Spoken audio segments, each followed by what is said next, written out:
We are obsessed with scones lately, and today I have another scone recipe for you, but it is different, and I think you're going to be pleasantly surprised.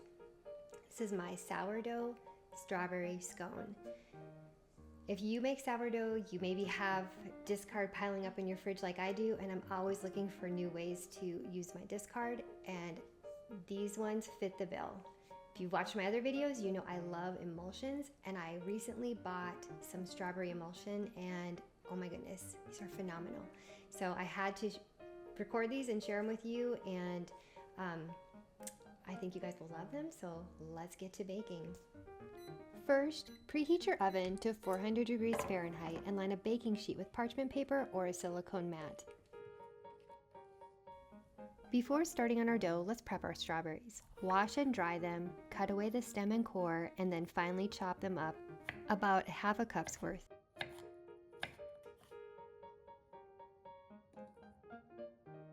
In a large bowl, whisk together 2 cups of all-purpose flour, a 1/3 cup of sugar, 1 tablespoon of baking powder, and a half a teaspoon of salt. This is the base for our flaky scones.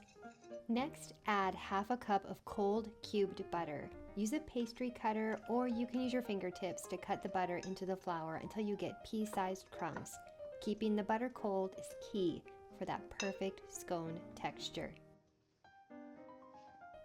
If you find any random larger pieces, just break them apart with your fingertips. In a small bowl, stir together a cup of sourdough discard, a 1/3 cup of heavy cream, 1 teaspoon of strawberry emulsion, and half a teaspoon of vanilla.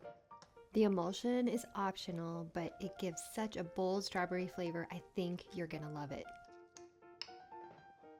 Pour the wet mixture into the dry ingredients and stir gently until just combined.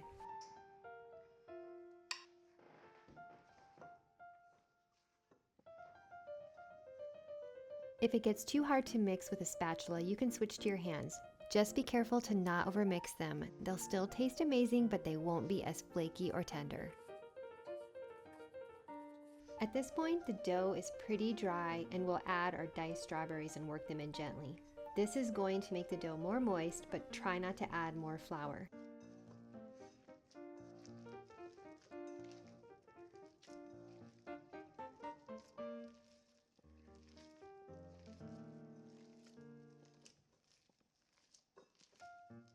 Turn the dough onto a lightly floured surface and pat it into an 8-inch circle about 1 inch thick.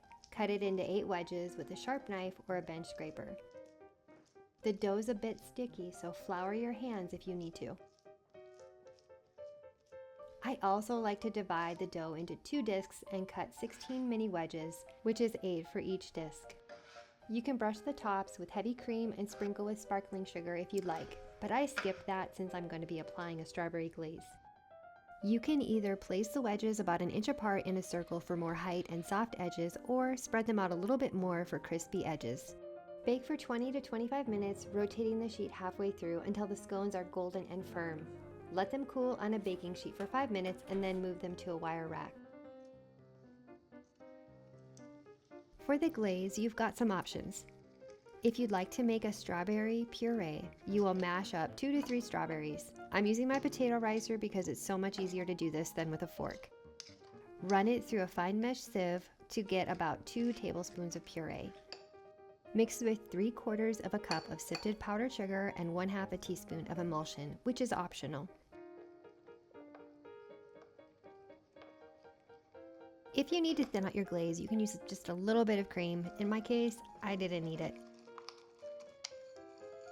Not digging on that strawberry puree? Just leave it out and up your strawberry emulsion to 1 full teaspoon. If you baked your scones closer together, you can cut them apart with a bench scraper or a knife.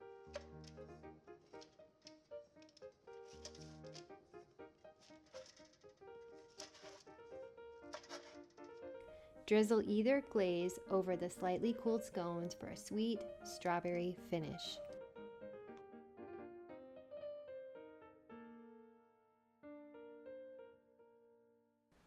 And here they are, my sourdough discard strawberry scones. We are obsessed with these.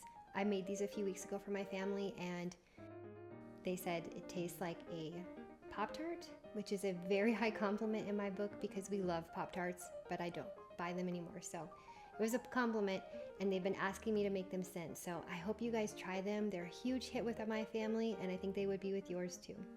Don't forget to subscribe and hit that bell so that you know when I put out my next goodies. Thanks guys for baking with me today, and I'll see you guys next time. Happy baking.